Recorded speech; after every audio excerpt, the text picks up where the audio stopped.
The Voronov family, Maxim, Anna, and their 5-year-old daughter Lisa moved to the village of Starlisi in late September.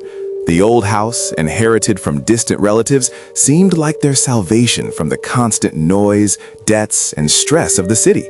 The city had drained them dry. The first days were idyllic.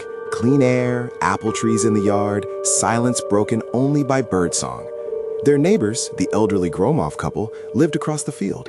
They brought over a jar of fresh milk and advised them not to go into the forest beyond the ravine. "That place is uneasy," said the old woman, Maria, her clouded eyes darting towards Lisa. Lisa, a quiet girl who loved to draw, began behaving strangely from the very first day. She said she had an other grandfather, a tall man in dark clothes who stood by the forest and waved to her. Anna dismissed it as a vivid imagination. But after a week, odd things began happening. At night, a soft muttering came from the direction of the forest, as if someone was reciting prayers in an unknown language. The dog they'd gotten for protection refused to go into the far corner of the garden, growling at nothing, and one morning was found dead, no wounds, with a grimace of terror frozen on its muzzle. Maxim, a skeptic by nature, blamed it all on coincidences and wild animals. But one day he decided to explore the ravine. He returned, pale and silent. There, in the ground, something's glinting, like old coins, icons, and bones. Lots of bones, he told only Anna. That same evening, Maria Gromova came to them. Her face was ashen. "You've disturbed the dead. They don't like being touched, especially him." "Who is him?" Anna asked. "The one they call the forest grandfather here.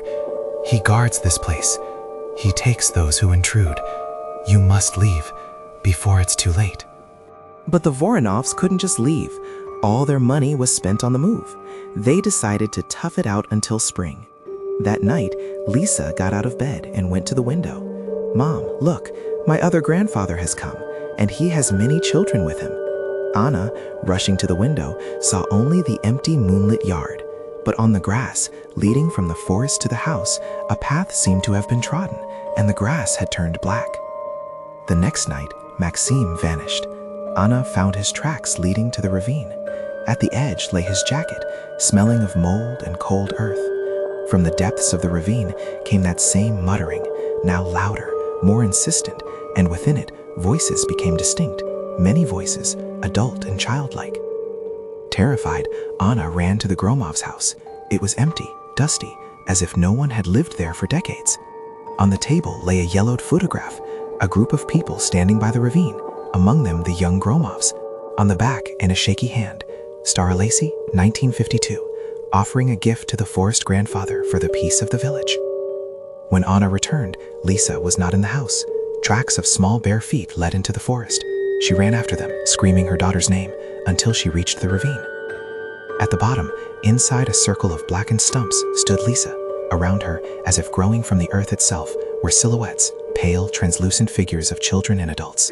And before her, tall and dark, smelling of damp earth and rotten leaves, stood the forest grandfather. His face was not visible, only a deep shadow beneath the hood.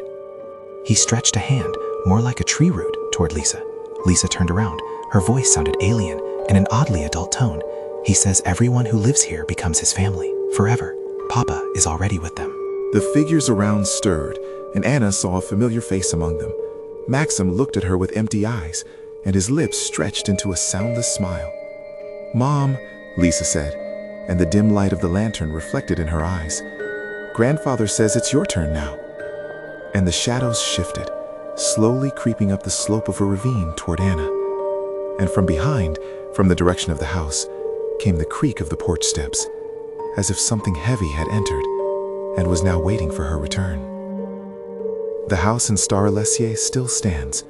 Sometimes, on foggy autumn nights, a light is seen in the windows, and locals, if any still venture into those parts, whisper that a family lives there, a very quiet family, and that they have a strange daughter who often talks to herself by the edge of the ravine. And if you listen closely, it seems like she's being answered by many voices, both adult and child, rising from beneath the earth.